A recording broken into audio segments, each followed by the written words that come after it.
Hello everyone, welcome back. You see this gasket material right here? This is some really nice stuff, and I have used it. See that little corner missing? I'll give you 3 guesses as to what I made a gasket for, and it rhymes with Magneto. Got a gasket for the Magneto all made up.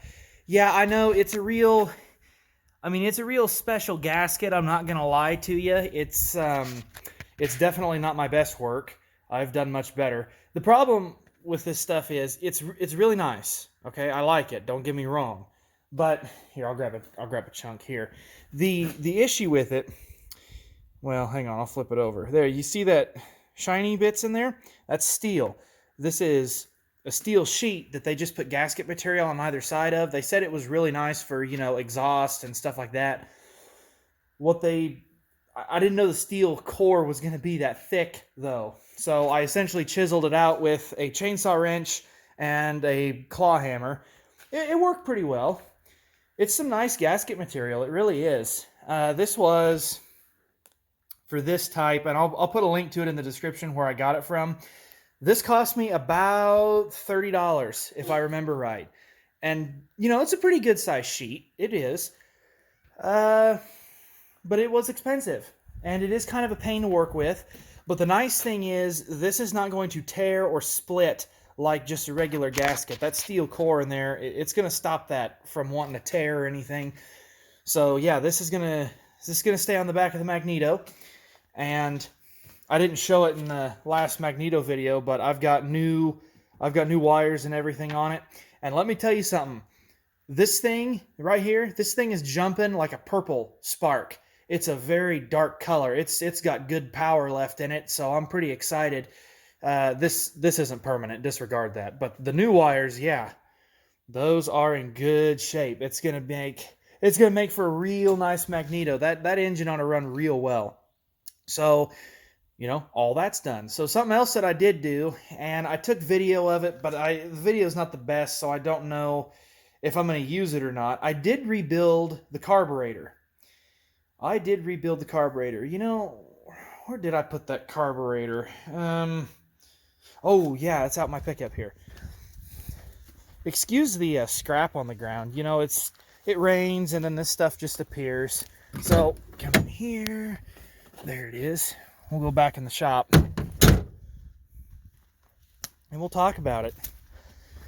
So yeah, the video I took for rebuilding the carburetor is not like the best, but it's better than nothing. I don't know if I'm going to upload it or not, but yeah, this has been rebuilt. I rebuilt the float bowl and everything in there, and all these are back together.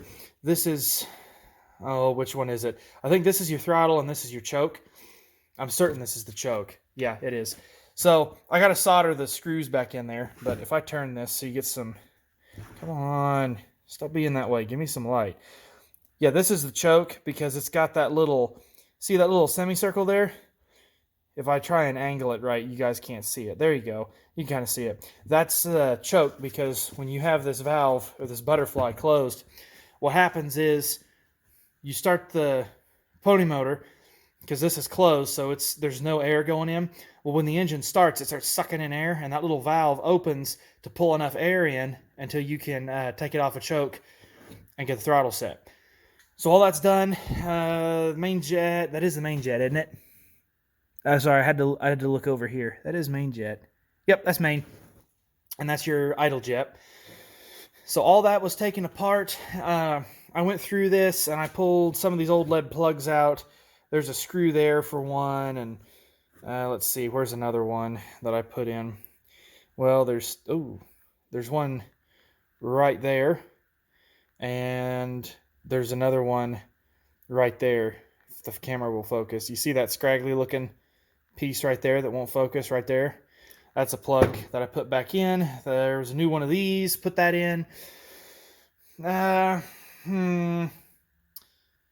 Oh, well, where I got the carb kit, you're probably wondering. I got it from a place called McDonald Carb and Ignition, and they got it to me pretty quickly. I mean, they use the post office. The post office is slow, but they got the carb kit to me pretty quickly. They also have Magneto cap gaskets, so I got to put that in. But I bought one of those from McDonald Carb, and I bought a carburetor kit for this carburetor, got all that put in. Everything on this carb should be good. It was kind of filthy in there.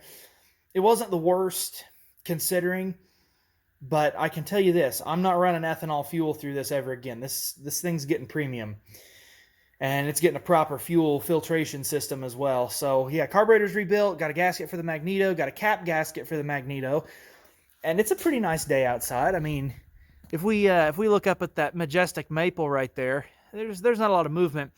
The problem is, excuse all the junk, but the problem is it's like 3:30. I don't want to go over there and get all the covers off of the dozer and put everything back on it. So this stuff will just stay off the machine until a later day, because I got a tripod too, and I really want to set up and film stuff real well. So I'm waiting for a good day to do that. And it's supposed to rain tomorrow. This is what, May 3rd? It's supposed to rain tomorrow, and it's supposed to rain the next day too.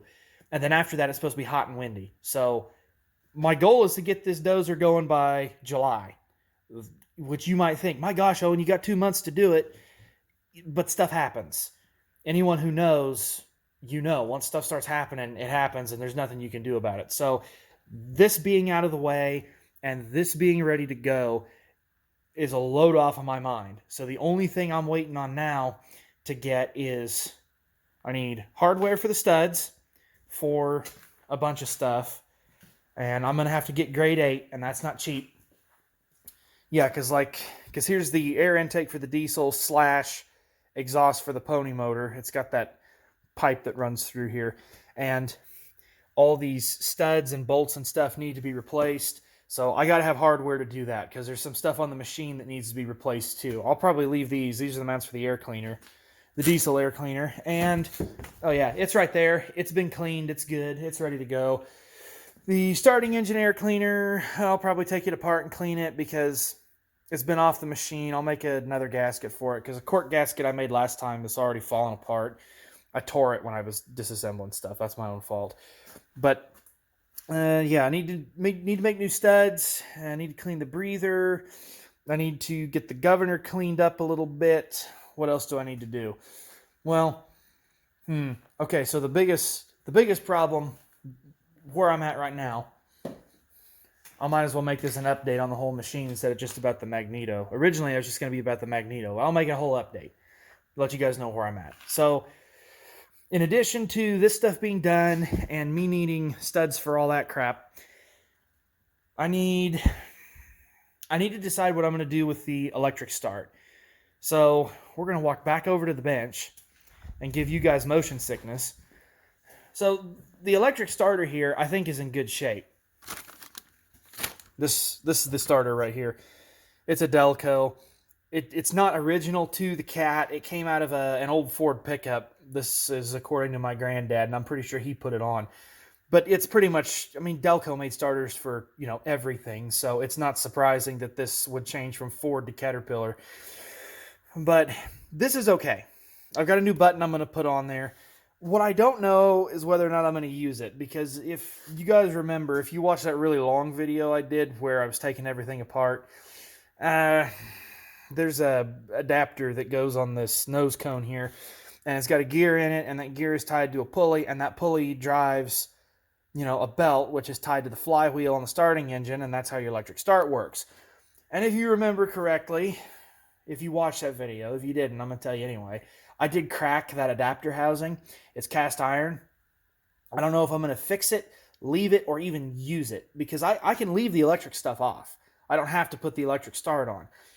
And I'm confident that, you know, knowing that the mag and the carburetor are going to be good, I'm fairly confident that it should start, you know, using a pull rope, and goodness knows I could use the exercise. So I haven't decided if I'm going to screw with it or not. I probably won't. I can always take everything back apart later and put it on, but I don't know that I'm going to screw with it, because that would require me to weld cast iron, and I can't even weld, you know, anything, and cast iron is not a good place to start when you're welding. So I don't know. I don't think I'm going to screw with it, but I do need to decide what I'm going to do with it. The governor, that's pretty easy to fix. The studs, That's going to be the hard part. Getting them out, I'm worried about that. I don't want them to break, but they have got to be replaced. And there's some more on the machine that also need to be replaced. All that has to be fixed. All that has to be done. So in order to do that, like I said, I got to get bolts, grade 8, and turn them into studs. And to do that, I have to have tap and die set, which we don't have. Well, that's not true. We've got one. It's in that thin blue case right there. That's a tap and die set, but it doesn't have what I need, which is fine thread. And yeah, so that's kind of a problem. We'll get that resolved eventually. But you know what tickles me about everything that has to be done, not just to this cat, but just in general.